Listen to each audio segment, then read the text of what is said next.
Hi, so Kelly and I are going to be doing our mock therapy session on hygienic voice therapy. I'm going to be the mock clinician and Kelly's going to be the mock client. Hello. Hi, how are you doing today? Good, how are you? I'm good. My name's Vicky. I'm going to be your speech pathologist today. So what brings you in? So I've been experiencing some throat pain. I feel like my voice has gotten raspier, more recently. Really, in the past couple of years, I just never really did anything about it. But my family has been getting concerned, and they, along with my friends, say that I've been speaking louder than normal. So I went to an ENT and they did some testing and they found that I had bilateral nodules on my vocal folds. Okay. So I reviewed your case history. You are 19 years old, correct? Yes. Okay, so are you in college? Yes, I am. Awesome. What school do you go to? Malloy. Okay, so what are you going to school for? I want to be a teacher, so I'm in an education program. Okay. And do you participate in any extracurricular activities? Yes, I'm a cheerleader. I've actually been cheering since I was in elementary school, 4th grade. Okay. So I see that you filled out the vocally abusive behaviors checklist. So I just want to run through with you, ask you some questions. Okay. So on this checklist, you rated each activity from 1 to 5, 1 being never, 5 being always. So for alcohol consumption, I see that you rated yourself a 4. Can you just explain that to me? Yes. So, I'm 19, I'm in college, so my friends, we drink a lot on the weekends, so yeah. Okay. You gave yourself a 3 for arguing with peers, siblings, and others. Do you have any siblings? Yes, I have 2 younger sisters, so as you can imagine, there's a lot of bickering that goes on in the home. Of course. You gave yourself a 4 for frequently athletic activities involving yelling. Yes, so in cheerleading, of course, when we cheer, there's a lot of yelling involved. We still have practice, socially distancing, but we still attend practice. So with the masks on, we have to be even louder than we usually are already. Alrighty. And then you scored yourself always for caffeine products used. Do you drink a lot of coffee? Yes, I do. How often do you drink coffee? I want to say every day, 1 to 2 cups. All right. Calling others from a distance, like you mentioned with the masks, we are speaking louder to be heard. If you want to just explain a little bit. Yes, so I also work as a receptionist, so I'm constantly talking on the phone. Sometimes I have to speak loud because of the masks. At cheer practice, when I want to tell my friend something, I have to definitely use a louder voice to make sure that she hears me when I speak. Right. Okay, you rated yourself an always for grunting during exercise or lifting. Yes, so I feel like I grunt a lot when I go to the gym, and also I'm a bass. That's my position as a cheerleader, and so that's basically when I throw people up in the air. So I just feel like grunting helps me exert more force. So yeah. Okay. So you put a question mark next to environmental irritants exposure. Would you like me to explain what that means? Yeah, I wasn't really sure what it meant by that. All right. So do you find yourself in an environment where there's maybe smoke or toxins? Yes, my friends smoke, and I just recently started smoking, just with everything going on with the pandemic. I've been experiencing some anxiety, so I've been smoking. Okay.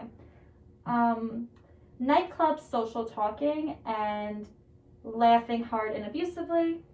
Yeah, so when I'm with my friends, even if it's at their house, we usually have the music playing and there's a lot of us talking. So sometimes I have to I feel like I have to talk louder in order for them to hear me. Right. And then that brings me into singing in an abusive manner. Are you a singer? No, I'm not a singer, but I do sing when I'm in the car, so it just helps me relax while I'm driving. Okay, and then back to your job. You said you were a receptionist, right? Yes. Okay, so is that why you checked off 4 for talking for extended periods of time? Yes. All right, and Lastly, you have a 5 for yelling or screaming. So besides cheerleading, do you find yourself yelling and screaming in other situations? I never really thought about it until recently that I've been experiencing like just pain in my throat. I feel like by the end of the day, like it just hurts to talk. I sound even raspier. My family, my friends, they notice it. So yeah, I feel like I try to maybe compensate for it by speaking in a louder manner, and it kind of sounds like I'm yelling. All right, so you would say that the people around you have noticed a change in your voice? Yeah, definitely. Okay. So.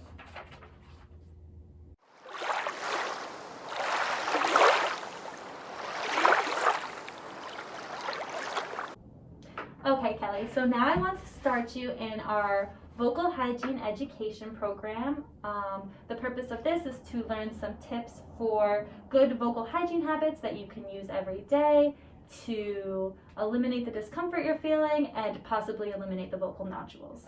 Okay. So, number one, most important aspect to this program is hydration. So, how often do you drink water? Not often enough. Maybe like 1 glass every other day. Okay, so it is very important to not let your vocal folds become dry. You need to drink water throughout the day to keep the vocal folds wet and to ensure best voice quality.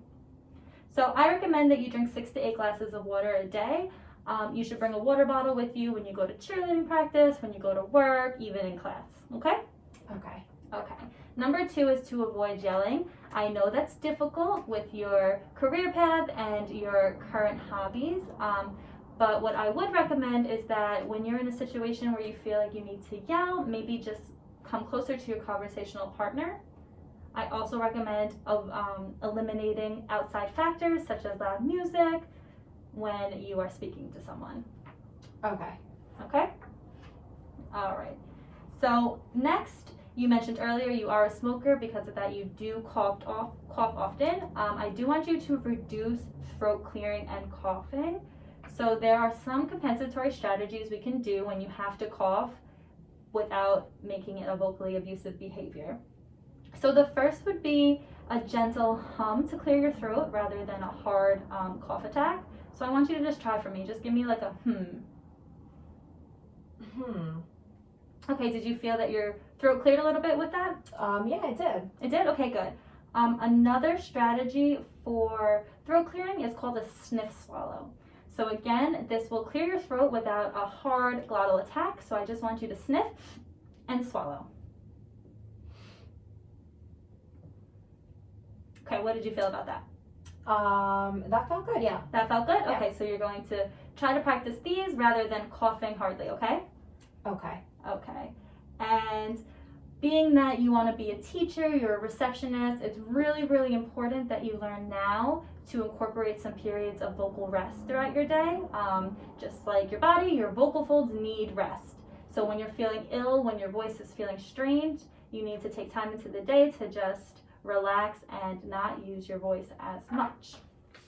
Okay.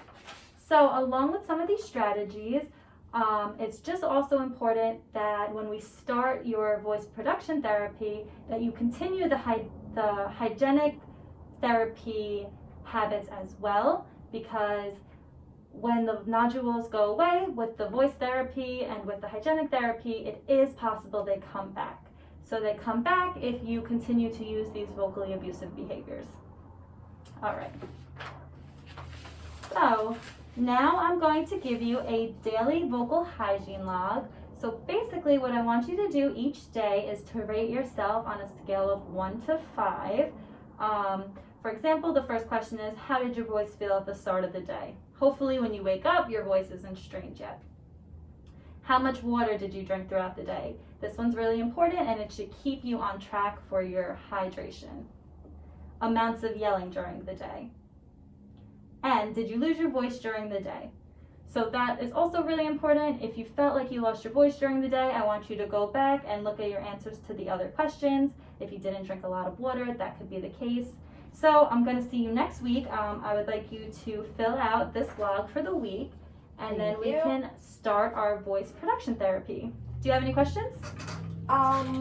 No questions. Thank you so much, Vicky. And I bring this back every time I come back in, and then next week we'll start doing exercises. Exactly. Yeah. Okay. And I will teach you some more compensatory strategies when you're here next week. All right, sounds great. All right. See you soon. All right, thank you. Bye. Bye.